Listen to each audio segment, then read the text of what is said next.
ईश्वर धर्म में सबको स्वागत है और शुभकामना। और आज के लिए ठहराया हुआ आह्वान वचन हम लोग सुनेंगे जो हमें मिलता है भजन संहिता 34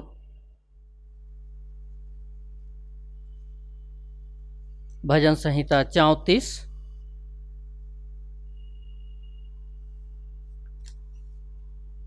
11 और 12 पद। उसमें ऐसा लिखा है, हे लड़कों, आओ मेरी सुनो, मैं तुमको यहोवा का भय मानना सिखाऊंगा। वह कौन मनुष्य है जो जीवन की इच्छा रखता और दीर्घायु चाहता है ताकि भलाई हो। आमीन।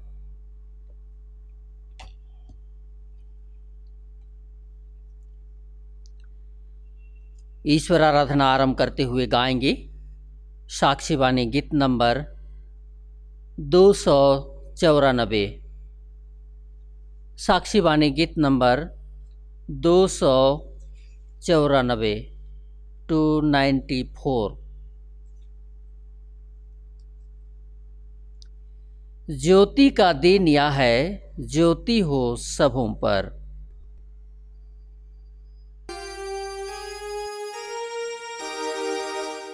ज्योति का दिन यह है, ज्योति हो सबों पर।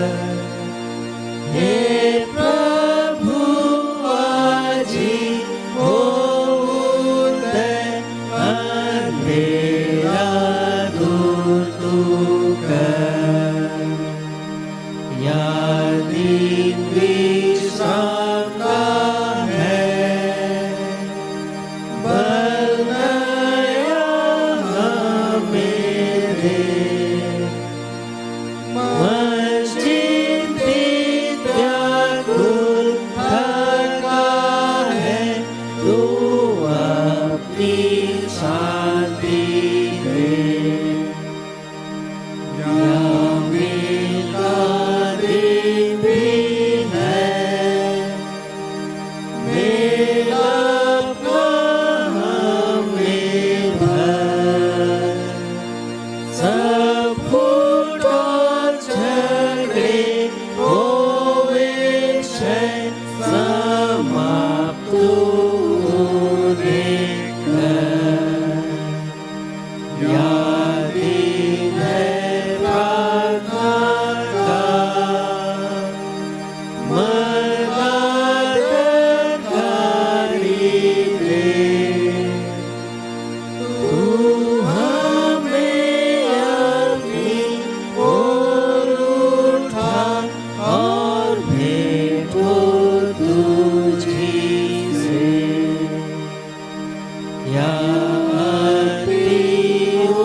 परमेश्वर पिता और पुत्र और पवित्र आत्मा के नाम से आमीन।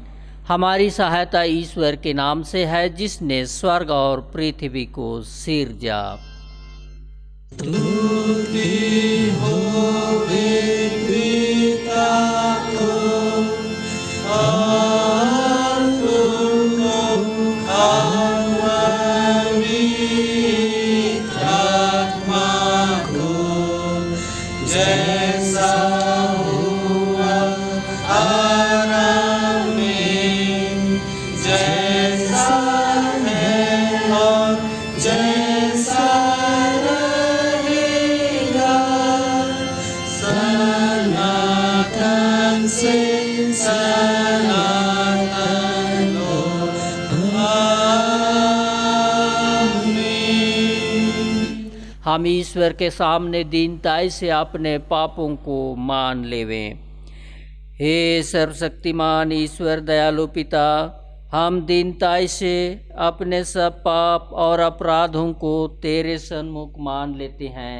तू अपने प्रिय पुत्र हमारे प्रभु यीशु ख्रिस्ट के कारण हम पर दया दृष्टि कर और हमारे सब पापों को क्षमा कर। आमीन। प्रभु हम पर दया कर। ख्रीस्त हम पर दया कर। प्रभु हम पर दया कर। शांति का वचन सुने। हिजकियल 33:11। प्रभु परमेश्वर यूं कहता है, मेरे जीवन की सौगंध, मैं दुष्टों की मृत्यु से प्रसन्न नहीं, परंतु दुष्ट अपनी चाल से फिरे और जीवित रहे। आमीन।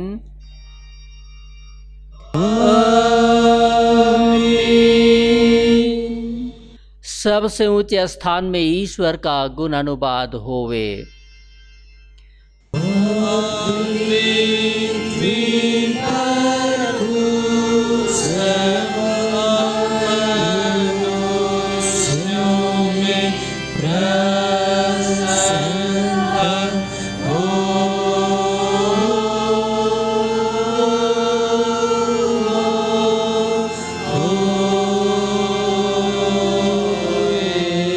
प्रभु तुम्हारे संग होवे।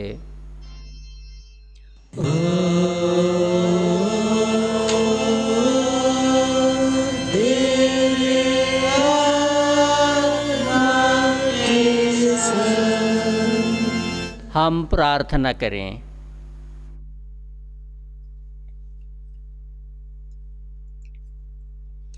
हे सर्वशक्तिमान ईश्वर दयालु पिता, हम तेरा धन्य मानते हैं कि तूने अपने पुत्र यीशु ख्रिस्ट के द्वारा पाप क्षमा और अनंत जीवन की वाचा दी है। हम तेरी इसी दया के कारण विनती करते हैं कि अपने पवित्र आत्मा के द्वारा हमारे मनों में सच विश्वास और दृढ़ आशा उत्पन्न करके संभाल कि हम इस समय के दुख में धीरजवान होकर मृत्यु की घड़ी कुशल के साथ संसार से विदा हो सकें और हमारे प्रभु यीशु ख्रिस्ट के पुण्य प्रताप से स्वर्ग राज में प्रवेश कर सदा के लिए परम सुख के भागी हों, जिससे हम युगानुयुग तेरी स्तुति और महिमा करते रहें। आमीन।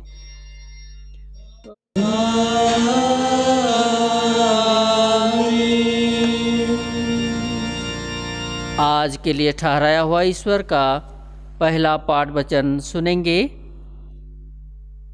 जो हमें मिलता है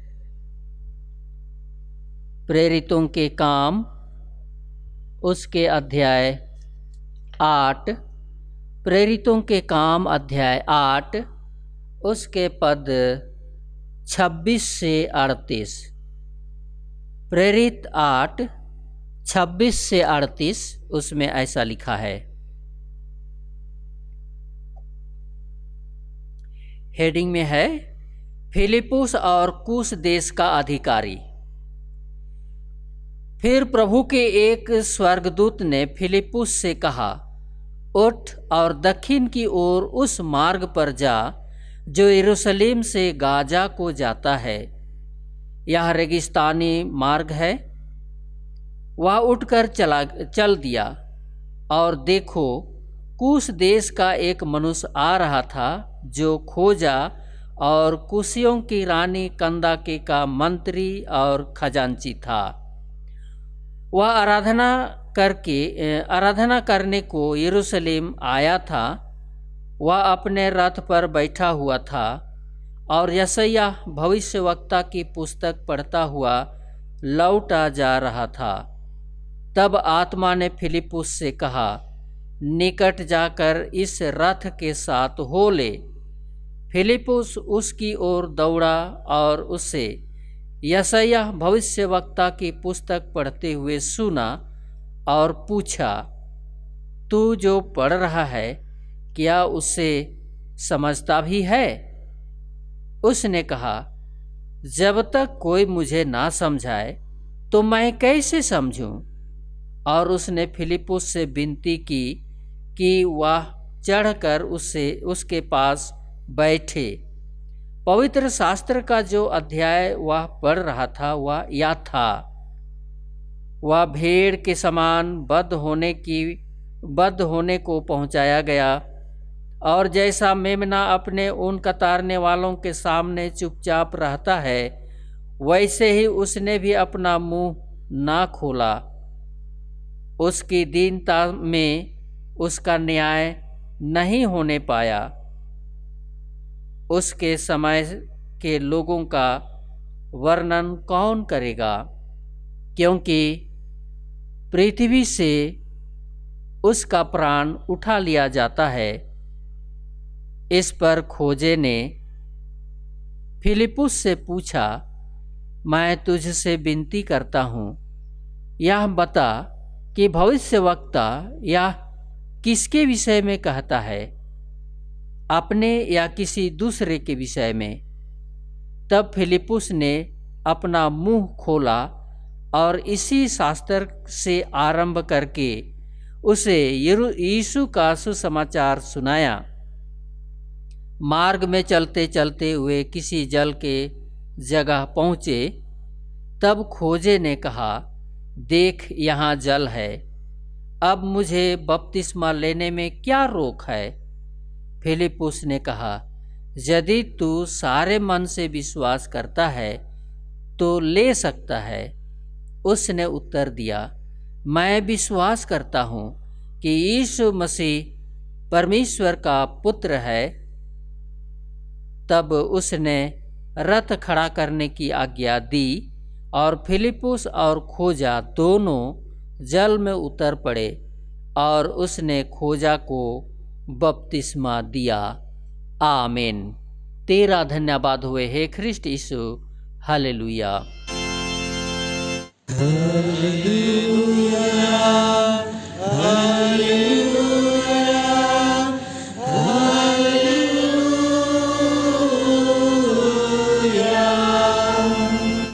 अब हम समस्त ख्रिस्तानी कलीसिया के संग मिलके अपना महापवित्र विश्वास एक साथ मान लेकर यूँ कहें, मैं विश्वास करता हूँ परमेश्वर पिता पर, जो स्वर्ग और पृथ्वी का सर्वशक्तिमान सृजनहार है, और उसके इकलौते पुत्र अपने प्रभु यीशु ख्रिस्ट पर, जो पवित्र आत्मा से गर्भ में आया, कुंवारी मरियम से उत्पन्न हुआ, पांतुस पिलातुस की आज्ञा से दुख उठाया, क्रूस पर चढ़ाया गया, मर गया और गाड़ा गया, पाताल में उतरा, तीसरे दिन मृतकों में से जी उठा, स्वर्ग पर चढ़ गया और परमेश्वर सर्वशक्तिमान पिता के दाहिने हाथ बैठा है, जहाँ से वह जीवितों और मृतकों का विचार करने को फिर आवेगा।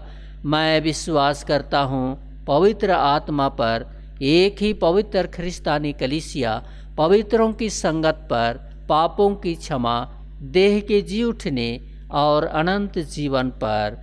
आमीन।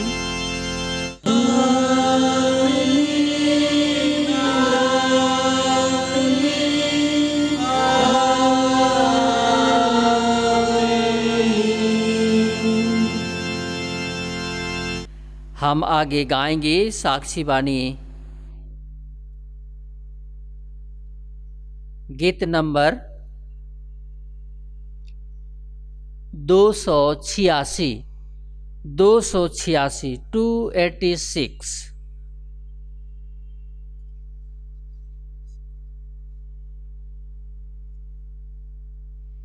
हे प्यारे भाइयों, आपस में हम बहुत दिन निष्प्रेम रहे।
हमें पिता परमेश्वर और पुत्र यीशु ख्रिस्ट के ओर से अनुग्रह और शांति मिले।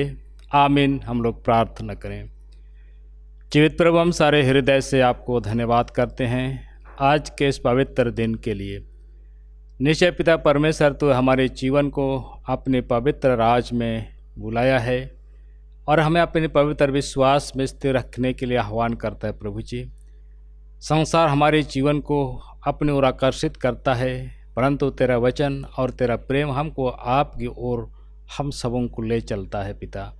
और इसलिए आज के दिन भी हम तेरे वचन की ओर हम अपने ध्यान और मनन करना चाहते हैं। प्रभु, आपकी उपस्थिति से, आपके अनुग्रह से आज का पवित्र वचन जो हमारे जीवन के लिए जीवनदायक है, समझने में आप हमारी सहायता कीजिए। सारी बातों के लिए हम आपके हाथ में सुपुर्द होते हैं। सारी महिमा और प्रशंसा हम आपको देते हैं। प्रार्थना हम यीशु के नाम से मांगते हैं। पिता, सुन और ग्रहण कर। आमीन। आज के लिए ठहराया गया पवित्र वचन जो उपदेश के लिए है, वो हमको मिलता है मत्ती रचित सुसमाचार, उसका अध्याय 5, उसका 20 से 26 पद तक। मत्ती उसका 5 अध्याय 20 से 26। इसमें इस प्रकार से परमेश्वर का वचन कहता है, क्योंकि मैं तुमसे कहता हूँ कि यदि तुम्हारी धार्मिकता शास्त्रियों और फरीसियों की धार्मिकता से बढ़कर ना हो तो तुम स्वर्ग के राज्य में कभी प्रवेश करने ना पाओगे। तुम सुन चुके हो कि पूर्व काल के लोगों से कहा गया था कि हत्या न करना, और जो कोई हत्या करेगा वह कचहरी में दंड के योग्य होगा। परंतु मैं तुमसे यह कहता हूँ कि जो कोई अपने भाई पर क्रोध करेगा वह कचहरी में दंड के योग्य होगा, और जो कोई अपने भाई को निकम्मी कहेगा वह महासभा में दंड के योग्य होगा, और जो कोई कहे आरे मूर्ख वह नरक की आग के दंड के योग्य होगा। इसलिए यदि तू अपनी भेंट वेदी पर लाए और वहाँ तू स्मरण करे कि मेरे भाई के मन में तेरे लिए कुछ विरोध है, तो अपनी भेंट वहीं वेदी के सामने छोड़ दे और जाकर पहले अपने भाई से मेल मिलाप कर और तब आकर अपनी भेंट चढ़ा। जब तक तू अपने मुदई के साथ मर्ग ही में है, उससे झटपट मेल मिलाप कर ले। कहीं ऐसा ना हो कि मुदई तुझे हकीम को सौंपे और हकीम तुझे सिपाही को सौंप दे और तो बंदीगिरी में डाल दिया जाए। मैं तुझसे सच कहता हूँ, जब तक तू कौड़ी कौड़ी भर ना दे तब तक वहाँ से छूटने ना पाएगा। यहाँ तक। आमीन। ख्रिस्त में भाइयों और बहनों,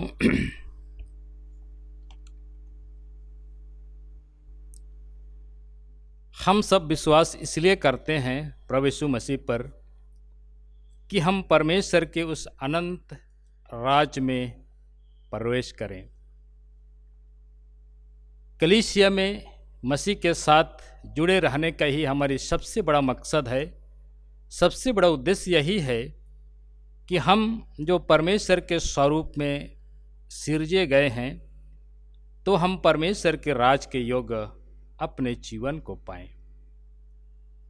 और इसीलिए लूका 18 और उसका 18 पद में किसी व्यक्ति ने, एक सरदार ने यीशु ख्रिस्त से ये पूछता है कि हे उत्तम गुरु, अनंत जीवन का अधिकारी होने के लिए मैं क्या करूं? ये उस सरदार का एक सवाल था और उस पर यीशु ख्रिस्त ने ये कहा था कि तू आज्ञाओं को माना कर। फिर लूका 13 उसका 23 में फिर किसी एक व्यक्ति ने यीशु ख्रिस्त को ये पूछा, किसी ने उससे पूछा, हे प्रभु, क्या उद्धार पाने वाले थोड़े हैं? उसने उससे कहा, सकेत द्वार से प्रवेश करने का यत्न करो, क्योंकि मैं तुमसे कहता हूँ कि बहुत से प्रवेश करना चाहेंगे और ना कर सकेंगे। और इसीलिए परमेश्वर के राज में जाने के लिए सक्रिय मार्ग की आवश्यकता है। और आज के इस पवित्र वचन में हम लोग ने 20 पद में एक बातों को देखा है, जिसमें लिखता है कि मैं तुझसे कहता हूँ, यदि तुम्हारी धार्मिकता शास्त्रियों और फरीसियों की धार्मिकता से बढ़कर ना हो तो तुम स्वर्ग के राज में कभी प्रवेश ना करने पाओगे। और इसीलिए परमेश्वर के राज में प्रवेश करने के लिए शास्त्री और फरीसियों की धार्मिकता से, उनकी गतिविधि से, उनकी मनोभावना से और उनकी प्रतिक्रियाओं से ऊपर उठ करके हमें परमेश्वर के राज के लिए तैयार होना पड़ेगा। और इसीलिए यहाँ पर कहता है कि यदि तुम्हारी धार्मिकता शास्त्रियों और फरीसियों की धार्मिकता से बढ़कर ना हो तो तुम स्वर्ग के राज्य में कभी प्रवेश ना करोगे।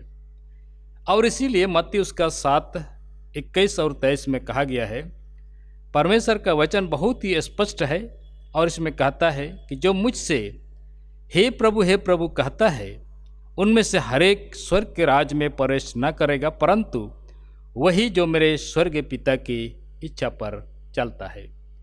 और इसीलिए आज हम अवश्य निश्चित रूप से हम कलीसिया में पाए जाते हैं, विश्वासी के रूप में लोग हमको देखते हैं, लेकिन परमेश्वर का पवित्र वचन यहाँ पर बहुत स्पष्ट है, जो मुझसे हे प्रभु कहता है, उनमें से हर एक परमेश्वर के राज में प्रवेश नहीं करेगा, परंतु वही जो मेरे स्वर्ग पिता की इच्छा पर चलता है, परमेश्वर के राज में वही प्रवेश करता है।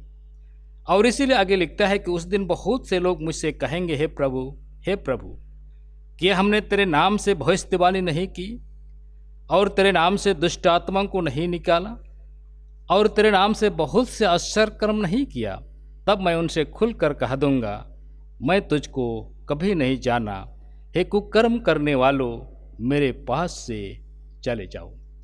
और इसीलिए आज हम जब परमेश्वर के कलीसिया में पाए जाते हैं और हम हर बार हे प्रभु कहते रहते हैं और हम कलीसिया में मंडली में उपस्थित भी रहते हैं और प्रार्थना हमारी रहता ही है, परंतु परमेश्वर का पवित्र वचन बोलता है वही परमेश्वर के राज्य में प्रवेश करेगा जो स्वर्गीय पिता की इच्छा पर चलता है। और इसीलिए आइए हम उन सारे बातों को देखें जो शास्त्री और फरीसी लोग करते थे और वो लोग परमेश्वर के राज से वंचित किए गए हैं। तो इसमें लिखता है, मत्ती रचित सुसमाचार 27 अध्याय में शास्त्री और फरीसियों के बारे में विस्तृत जानकारी हमको मिलती है। और इसीलिए शास्त्री और फरीसियों की धार्मिकता जिसमें हम बाइबल में पाते हैं, उनका धार्मिकता इस प्रकार है। पहला, वे अपने कामों को दिखाने के लिए करते हैं। परमेश्वर का पवित्र काम को वो लोगों के पास दिखाने के लिए करते हैं। वे कहते तो हैं पर करते नहीं। भारी बोझ को जिनको उठाना कठिन है, बांधकर उन्हें मनुष्यों के कंधों पर रखते हैं, परंतु स्वयं उसे अपनी उंगली से भी उठाना नहीं चाहते। वे अपना लोगों को दिखाने के लिए, अपना काम लोगों को दिखाने के लिए करते हैं। और इसीलिए इसमें हमारी स्थिति को भी यहाँ पर वर्णन किया गया है। शास्त्री फरीसियों के बारे में कहा गया है, परंतु शास्त्री और फरीसी कलीसिया में ही पाए जाते हैं और उसमें से हो सकता है हम भी हो सकते हैं।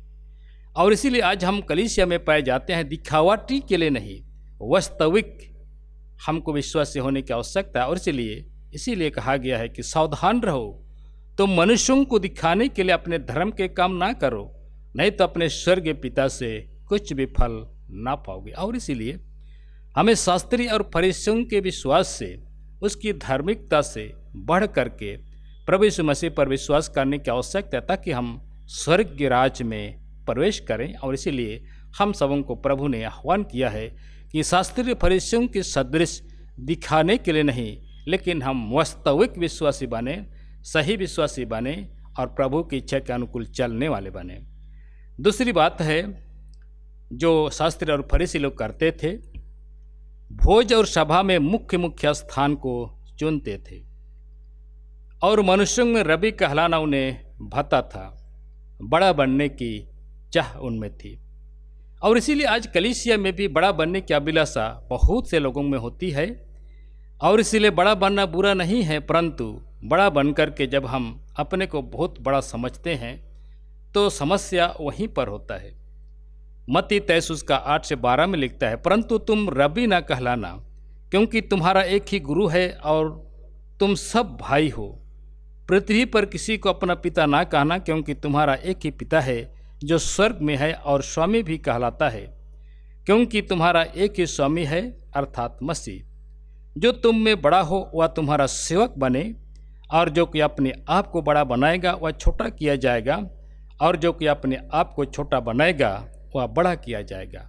और इसीलिए परमेश्वर का पवित्र वचन हम सबों को आह्वान करता है, जो मनुष्य बालकों की तरह परमेश्वर के वचन को दीनता और नम्रता के साथ स्वीकार करता है, परमेश्वर का राज उसी का है। और इसीलिए मुख्य स्थान में जगह चाहने की अभिलाषा हमारे जीवन में नहीं होना चाहिए, बड़ा बनने की अभिलाषा नहीं होना चाहिए। परमेश्वर चाहता है तो हमें बड़ा उठाएगा, परंतु हमें नाना प्रकार की राजनीति करके, नाना प्रकार की तिकड़मबाजी करके इस पद में कभी भी नहीं आना चाहिए।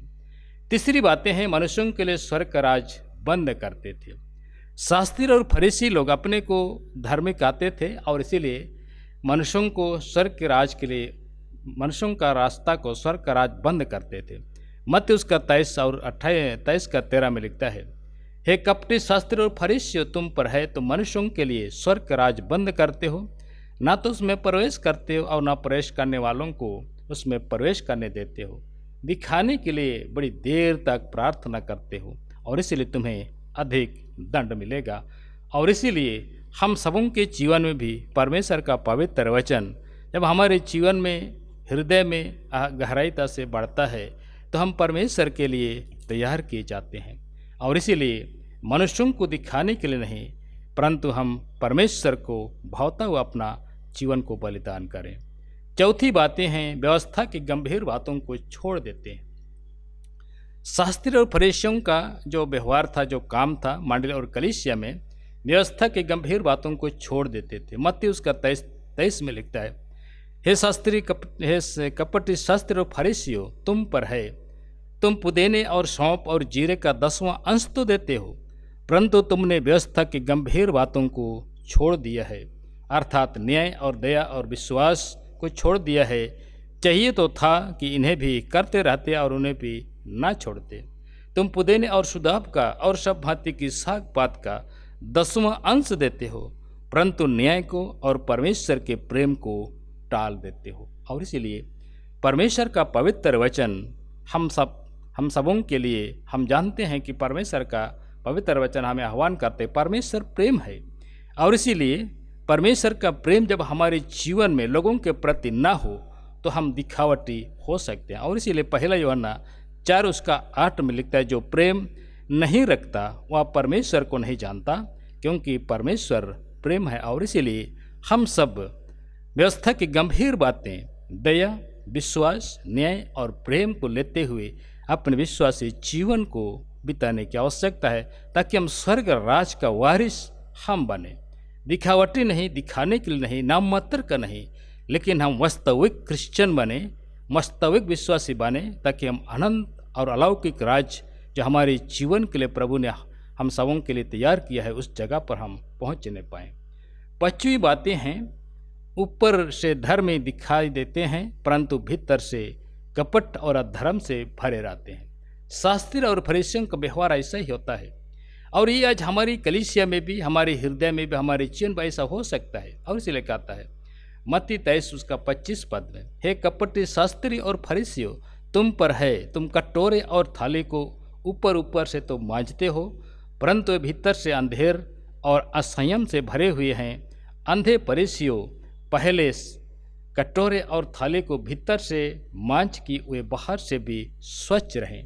और इसीलिए इसमें इस बातों की आह्वान किया गया कि हम बाहर से जैसा दिखते हैं, हमारा आंतरिक भावना, भीतर भी हमारा विश्वास परमेश्वर में मजबूत बने, और दिखाने के लिए नहीं बल्कि हम वास्तविकता में आगे बढ़ें। और इसीलिए आगे लिखता है कि तुम पर है, तुम चुना फिरी हुई कब्रों के समान हो, जो ऊपर से तो सुंदर दिखाई देते हो परंतु भीतर मुर्दों की हड्डियों और सब प्रकार की मलिनता से भरी है। इसी रीति से तुम भी ऊपर से मनुष्यों को धर्मी दिखाई देते हो परंतु भीतर से कपट और अधर्म से भरे हुए हैं। और इसीलिए शास्त्री और फरीसी लोग ऐसा ही करते थे। और इसीलिए आज हमारे जीवन के लिए ये एक महान शिक्षा, चाहे तो महान आह्वान भी हम कह सकते हैं। हम भीतर से अपने कपटी हृदय और अपनी दुर्बलता की जो दुष्टता की जो भावनाएं हैं, अधर्म की जो बातें हैं, अप्रेम की जो बातें हैं, उसको हम बाहर निकाल करके प्रभु के मार्ग पर हम परमेश्वर के प्रेम में ओत प्रोत होकर के आगे बढ़ें। और परमेश्वर हम सबों के लिए यही चाहता है। और इसीलिए आगे लिखता है लूका 12:1-3 पद में, फरीसियों के कपट रूपी खमीर से तुम चौकस रहो, कुछ ढका नहीं है जो खोला ना जाएगा और न कुछ छिपा है जो जाना ना जाएगा। इसलिए जो कुछ तुमने अंधेरे में कहा है वह उजाले में सुना जाएगा, और जो कुछ तुमने कोठरियों में कानों कान कहा है वह छत पर से प्रचार किया जाएगा। और इसीलिए हम जो कुछ भी हम गुप्त रीति से करते हैं, भीतरी मनुष्यता से करते हैं, सब कुछ खोला जाएगा। और इसीलिए हम परमेश्वर के निकट हम बेपर्द हो जाएंगे। और इसीलिए हमारे जीवन के लिए कुछ भी छिपा हुआ नहीं है परमेश्वर के निकट। और इसीलिए हम सबों को विश्वास में वास्तविक बनने की आवश्यकता है। और इसीलिए परमेश्वर का पवित्र वचन, आज के पवित्र वचन में अंतिम पद में लिखता है, इसलिए यदि तू अपनी भेंट वेदी पर लाए और वहाँ तू स्मरण करे कि तेरे भाई के मन में तेरे लिए कुछ विरोध है, तो अपनी भेंट वेदी के सामने छोड़ दे और जाकर पहले अपने भाई से मेल मिलाप कर और तबा कर अपनी भेंट को चढ़ा।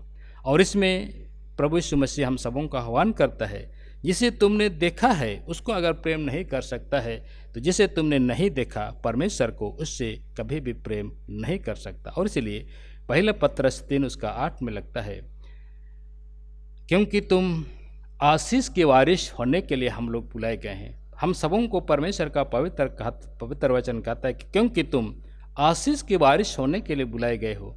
क्योंकि जो कोई जीवन की इच्छा रखता है और अच्छे दिन देखना चाहता है, वह अपनी जीभ को बुराई से और अपने होठों को छल की बातों से रोके रहे। और इसीलिए हमारे जीवन में छल और कपट और हर प्रकार के सांसारिक दिखावट नहीं, परंतु हमें वास्तविक विश्वासी बनने की आवश्यकता है, ताकि हम परमेश्वर के राज के लिए तैयार किए जाएं। और इसीलिए हम सबों के शास्त्री और फरीसियों के धार्मिकता से बढ़ कर के हम सबों को विश्वास में आगे बढ़ने की आवश्यकता है। और इसमें हम एक दूसरे की सहायता करें, ताकि हम मिलजुल करके हम स्वर्ग की यात्रा में आगे बढ़ें। परमेश्वर इन सारी बातों में हम सब प्रत्येक की सहायता करें। आमीन। आइए हम लोग प्रार्थना करें। जीवित प्रभु, हम सारे हृदय से आपको धन्यवाद करते हैं। जीवन आपने तो हम सबों को दिया है।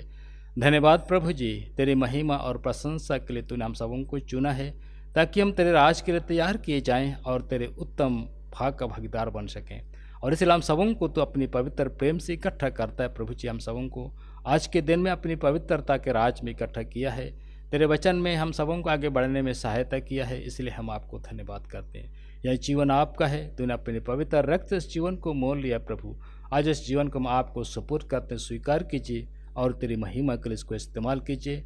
और तेरे राज के लिए हम सबों को मेहनत करने की, परिश्रम करने की सामर्थ्य तेरी ओर से मिले। सारी महिमा आदर प्रशंसा आपको देते हैं। प्रार्थना को हम यीशु के नाम से मांगते पिता, सुन और ग्रहण कर। आमीन।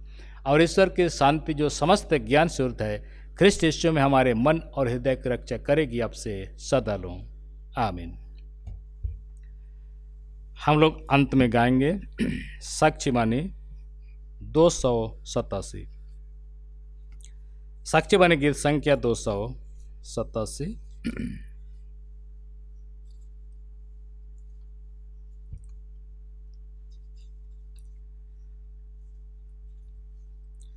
तुम जो ख्रिस्त के योद्धे हो उसमें स्थिर अब लड़ियो, वीर जो होता है जयवंत पता प्रतिफल अनंत।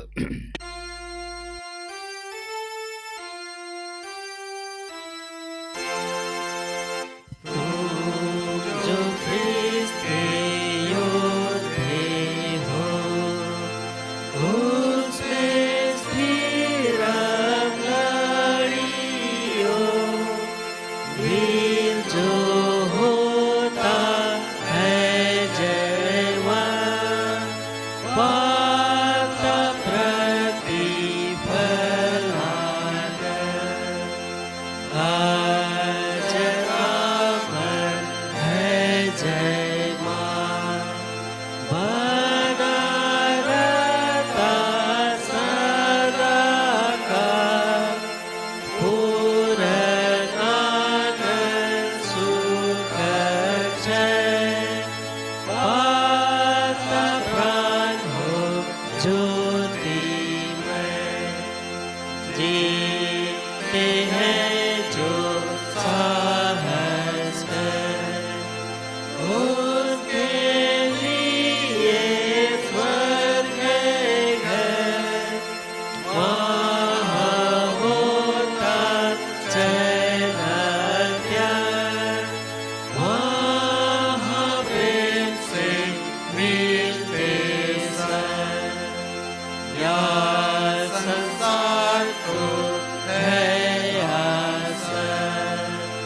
उसमें तुम फंस जाओ मन, स्वर्ग की ओर उठाओ मन, वही हो तुम्हारा घर। हम प्रार्थना करें। हे प्रभु परमेश्वर स्वर्गवासी पिता, हम तेरी विनती करते हैं अपने ख्रिस्तियानी कलीसिया और उसके सारे सेवकों की अगुवाई कर कि वे तेरे वचन के निर्मल उपदेश में ठहरें, जिससे सच विश्वास और प्रेम हम में बढ़े और दिढ़ाया जावे। हे प्रभु, भारत रिपब्लिक के हमारे प्रेसिडेंट, इस प्रांत के गवर्नर, राजकीय सभाओं और मंत्रिमंडलों, सब न्यायों और हाकिमों और सब राज कर्मचारियों को आशीष दे और उनकी अगुवाई करके वे न्याय और धर्म से देश की सेवा करें और हम कुशल चैन से सारी भक्ति और गंभीरता से काल बिताएं। हमारी कलीसिया सभाओं, सेंट्रल काउंसिल, डायोसिस काउंसिल और कलीसिया के अन्य मंडली सभाओं को आशीष दे कि वे इस मंडली को तेरी पवित्र इच्छा के अनुसार चलाएं। जगत की लूथरन कलीसिया और देश विदेश के हमारे सभी ख्रिस्ट विश्वासी मित्रों को आशीष दे कि हम ख्रिस्टीय प्रेम और सहयोग में आगे बढ़ें और हम जगत में तेरी साक्षी के लिए अधिक सामर्थ पाएं। हमारी कलीसिया के सब काम पर आशीष दे, लड़के लड़कियों की शिक्षा पर आशीष दे कि वे तेरे वचन, तेरे भय, प्रेम और भरोसा में बढ़ते जाएं। कलीसिया के विद्यालयों, प्रशिक्षण केंद्रों, महाविद्यालयों और अन्य संस्थाओं को संभाल और उनकी बढ़ती दे कि उनके द्वारा कलीसिया के लिए आत्मिक और लौकिक आशीष दे। खेती बाड़ी और हर काम उद्यम को सफल कर, जिससे हर कोई सुविवेक से तेरे आगे चले और अपनी जीविका पाए। अपनी कृपा से उन सबों पर दया दृष्टि कर जो कंगालपन, रोग और नाना प्रकार के सकेती और दुख में हैं, उनको शांति दे। हमारी मंडली कलीसिया में भी कितने भिन्न भिन्न तरह के रोग, दुख और बीमारी की हालत में हैं, सबको अपनी शरण में संभाल, सबकी सेवा और दवा पर आशीष दे और सबको समय पर भला चंगा उठा खड़ा कर। इन दिनों कोरोना वायरस की बीमारी सारे संसार में फैल गया है। हम प्रार्थना करते हैं प्रभु परमेश्वर, कोरोना वायरस की बीमारी को दूर करने की शक्ति तुझ में है और इसीलिए कि जो कुछ मनुष्य से संभव नहीं वह तुझसे संभव है। और इसीलिए हम पूरी कलीसिया के साथ मिलकर प्रार्थना करते हैं कि कोरोना वायरस की बीमारी को तू भस्म कर दे, उसको अंत कर दे, कि किसी व्यक्ति पर उसका प्रभाव ना पड़े और सभी इस बीमारी से बचे रहकर शांति और चैन के साथ स्वस्थ जीवन में अपने जीवन को व्यतीत करने पाएं। हम इन दानों को तेरे हाथ में लाते हैं जिसे हमने मुट्ठी खोलकर अर्पण किया है। इन दानों के द्वारा से तेरे महिमा के बड़े बड़े सेवा के काम, चंगाई के काम, उद्धार के काम, मुक्ति के काम जो तेरे दासों के द्वारा से किया जाता है, उस काम में अधिक ऐसे सहयोग होने दे और हम हर एक देनेहारों को भी इसके माध्यम से आशीष की परिपूर्णता दे। हमारी कलीसिया के सब भाई बहनों की रक्षा कर जो दूसरे देशों में चले गए हैं, कि वे सब जोखिम और परीक्षाओं में विश्वासी ठहरें। हम उनके लिए भी तेरी विनती करते हैं जो मंडली से निकाले गए व उलट हुए हैं। हम उन पर दया करके वे सच्चे पश्चाताप से तेरी ओर फिरें। सब मनुष्यों का त्राणी ठहर और उन पर जो अंधियारे में बैठे हैं मुक्ति का उजियाला प्रकाश कर। हमको अपश्चातापी मृत्यु से बचा और अंत में अपने प्रिय पुत्र हमारे प्रभु यीशु ख्रीष्ट के द्वारा स्वर्ग राज में ग्रहण कर। हे हमारे पिता, तू जो स्वर्ग में है, तेरा नाम पवित्र किया जाए, तेरा राज आए, तेरी इच्छा जैसे स्वर्ग में वैसे ही पृथ्वी पर भी हो। हमारे प्रतिदिन की रोटी आज हमको दे और हमारे अपराधों को क्षमा कर जैसे हम भी अपने अपराधियों को क्षमा करते हैं, और हमको परीक्षा में मत डाल परंतु बुरे से छुड़ा, क्योंकि राज और पराक्रम और महात्म सदा तेरे ही हैं। आमीन।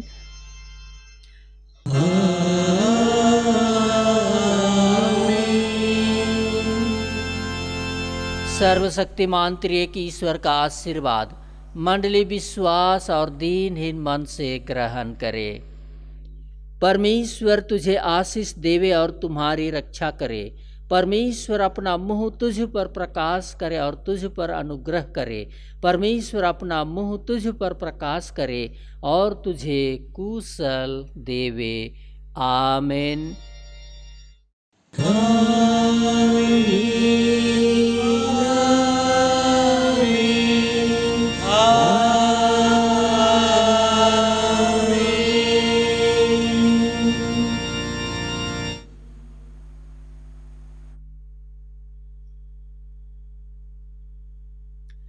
यीशु सहाय।